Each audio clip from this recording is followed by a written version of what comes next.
Here's the bottom line. The average church service hasn't changed much in the last 10 years, even though the world around us has fundamentally shifted. So what does that mean for you? Well, it's about time we adjust how we plan our services. And so in this video, you'll learn how to plan better services to accomplish your church's mission in the midst of massive cultural changes.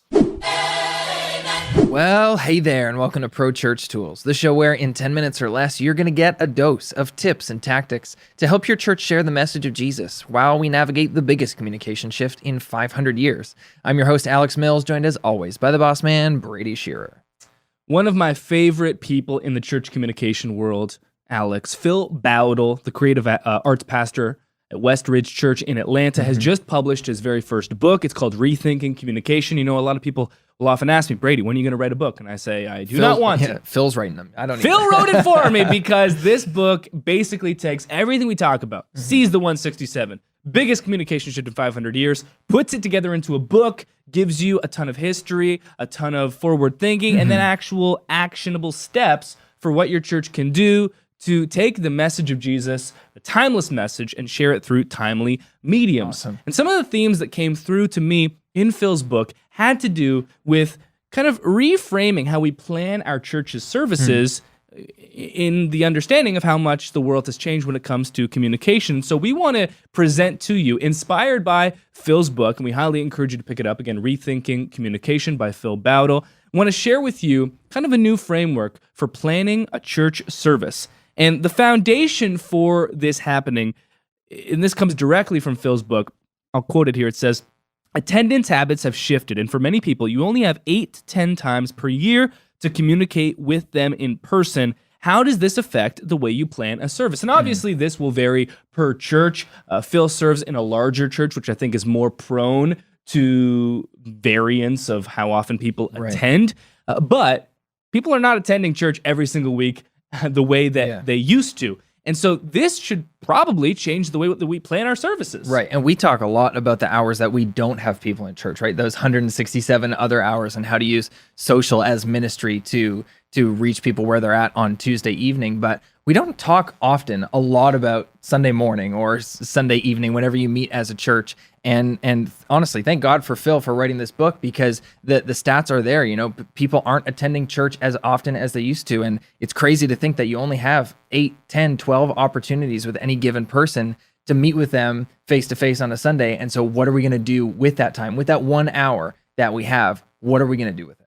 Let's talk about it. The first thing you need to do to plan an effective service is to make sure that the service you're hosting, the service you're planning, will in some way move the needle forward on your church's overall mission. And this is a fundamental shift, I think, for most churches, because why do we do services? Well, because Sunday is 3 days away. Right. Because Sunday is tomorrow. Because Sunday's 7 days away, and that's what we do as a church. Well, we need to get a little bit more focused, a little more granular with this. What are you trying to accomplish as a church? For us, we always say it's all about more next steps. We want the people in our churches to be moving forward towards Jesus, and they can't just do that by being passive spectators. They need to be active participants, which means taking next steps. More next steps equals more life change. So we actually have a church growth calculator that really, put some flesh on that bone of an idea. And so we'll have that linked in the show notes. There are 17 different next steps that almost every single church can track and measure. You may have even more than that. In fact, you likely will, but almost every church has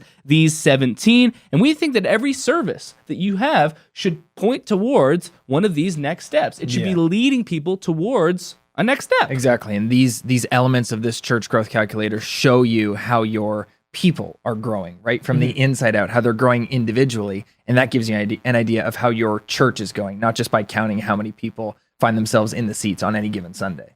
So you know your mission as a church. You understand what you're trying to accomplish. When you're planning the service, the first question you need to ask yourself is, what is the one thing we want to communicate? What is that one next step? But it can come from an idea as well. We'll get to the next step later.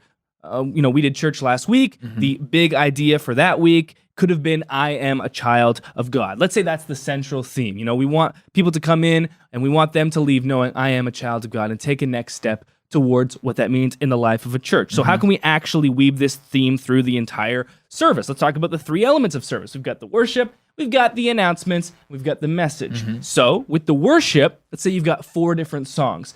Not every single song has to do with this idea, Right. but I would recommend that the climactic song, the place where you end worship, where you're leading everyone in the congregation, that one probably should be your best candidate anyway for being centralized on the central theme of I am a child of God. So you could sing Who You Say I Am Yep. by Hillsong Worship. Yep. You could sing You Say by Lauren Daigle. You could sing No Longer Slaves. Yep. Was that by Bethel? Bethel, the Helsers wrote it. Yeah. That's a good one too. Yeah. Any of these could be perfect. Hey, what about a medley?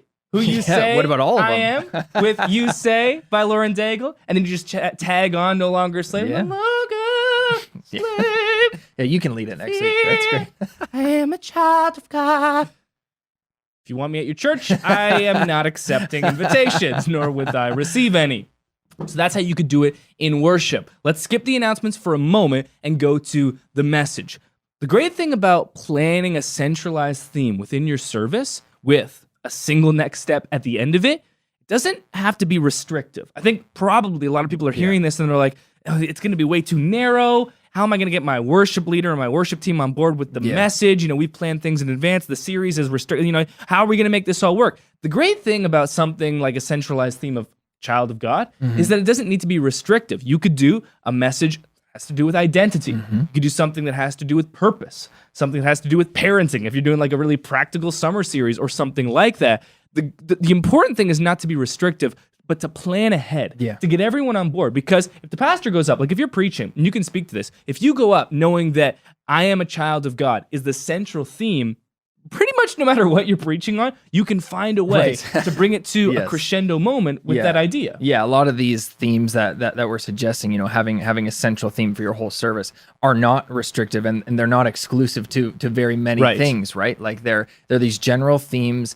of things that we believe about the gospel that can be woven into, you know, many different songs, woven into many different subjects of a sermon, woven into many different small group opportunities, which we're going to talk about in a second. And so it's not about having restrictions or putting our services in a box, but it's just about the intention with which we plan these things, because you're planning services whether you like it or not, right? Like Sure. you're It's a great point. Yeah, you're planning services in one way or another, and you know, you and I both kind of come from Pentecostal circles. That's what we grew up in, and so a lot of our pastors will talk about like, being sensitive to the Holy Spirit, and I, you know, don't want to put God in a box, just want to go where He's going. You can still do that.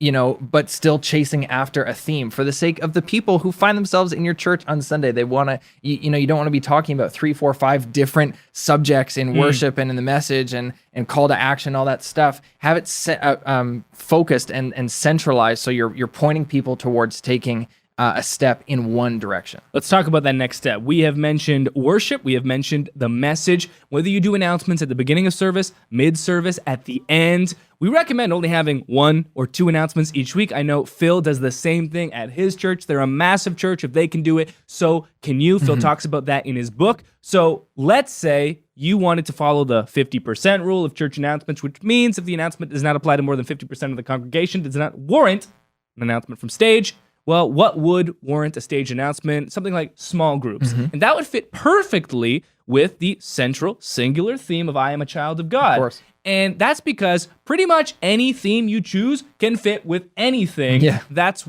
because the church is a holistic experience and all of these things weave together if you're mindful to do so.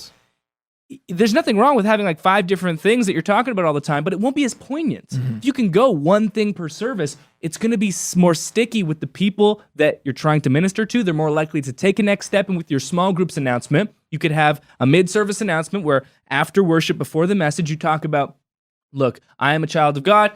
You lead with that. You just sang about it. One way to be a child of God is to make sure you're meeting regularly outside of this auditorium with your church family. And here's where you can sign up. Small groups. And then, because you've planned this, the pastor, after he's done speaking, can point and do a callback to that announcement. Yes. He or she can conclude their message pointing to that exact same thing. Yeah. And now, because you've already spoken about it once, Your congregation has an understanding of what that announcement and next step entails. And because the service is ending right now, they're all leaving, they can take that next step right now. None of this could happen, though, if you didn't plan it. And so we want to show you now the planning calendar that Westridge uses. Phil includes this in his book. And this is a spreadsheet. You can create it for free inside of Google Sheets. Feel free to copy their framework. It's one thing to get really excited during this episode. I'm so excited. But the truth is, with all things in life, we don't rise to our motivations, we fall to our systems. And so you need a spreadsheet like this so that the whole team can collaborate and get on the same page. How to plan a service. Think of the singular theme, pick it beforehand, and then weave it through each of the elements. Doesn't need to be too narrow or restrictive. This all weaves together, but it's much more poignant and powerful to have a single theme that's true than have 5 themes that are true. Yeah.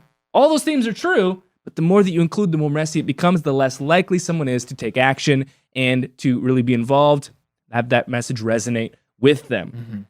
Pick up Phil's book, too. Yes. It's awesome. Phil's awesome. Phil and I first spoke together at a conference like 4 years ago. Really?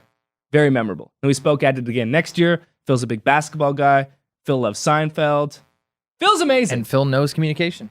Probably most importantly to our listeners, Pro Church Nation, that is true. Rethinking Communication by Phil Bowdle. Really the most timely book on communications we have for your church. Go pick it up, and that'll do it for this episode of Pro Church Tools. We'll see you next time.